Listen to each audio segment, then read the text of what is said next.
This is John for Johngy's Beat and Justin's World of Softball. I'm here at the Chicago Bandits ballpark offices with broadcaster Mike Knezevich. How are you, sir? I'm doing good. Thanks for having me. Fine. We've tried to get this going and scheduling this, so we're very happy to have you on here. Yeah, no tornadic activity tonight, yes, so we're good. It's a little quiet here today.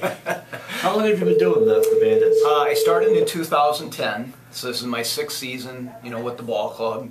And I started off at Judson University. Didn't get a chance to see anything over at Illinois Benedictine, unfortunately.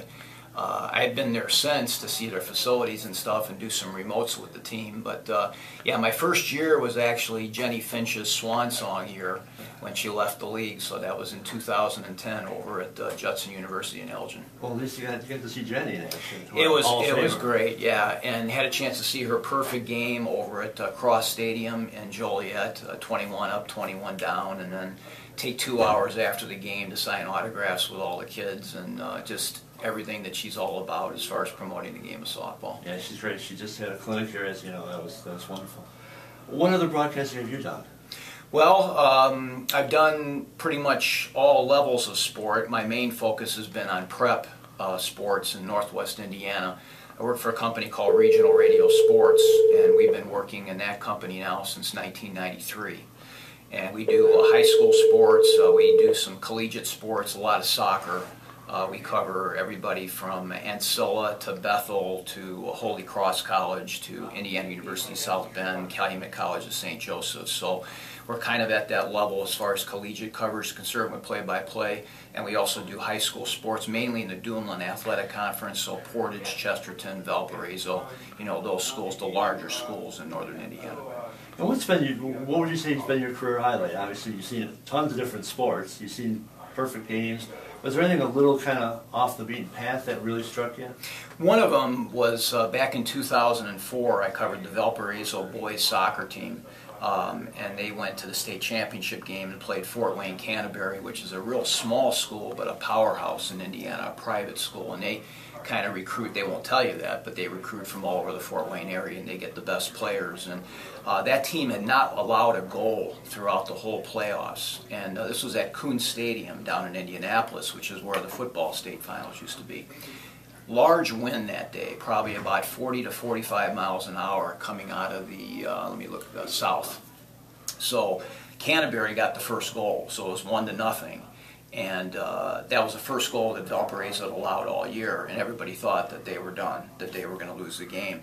Well, Danny Yeftich, who's the head coach of Valparaiso, his son was a defender on the team, and he had a free kick at the mid-stripe, the middle of the field, and he kicked it in from midfield. Wow. With that wind. It went into the upper 90, tied the game up, and then they ended up winning it 2-1. So that was just the other neat thing about it, John, was that a lot of the alumni from Valparaiso High School were at that game, and they came down to the field afterwards, and everybody was hugging and just the emotion and everything. So just from a total standpoint of atmosphere, I think that was one of the career highlights.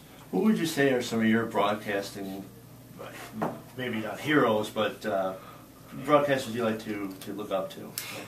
Wayne Larrivee is one of my favorites. I think he's just very professional at what he does. I really like his style.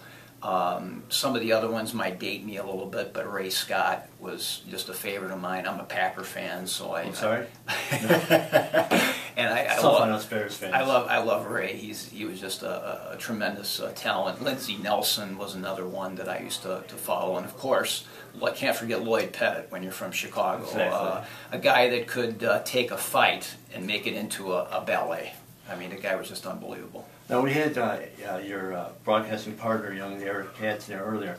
Any words of advice for young broadcasters like Eric who would want to get into the field?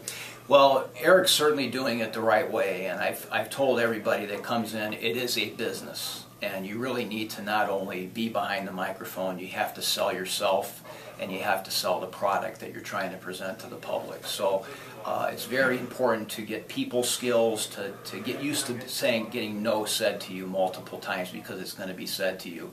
Have that persistence and determination to continue to follow through on your dream, and always remember that the microphones never open up without the revenue to support it. So that would be my advice to a lot of the young broadcasters. Mike, thank you very much for your time. We look forward to, we've really enjoyed listening to you on YouTube, and we're looking forward to a good playoff run here. Yeah, hopefully we'll have a good playoff run in Hoover, and we're looking forward to visiting with you in the game here against Akron today. Thanks.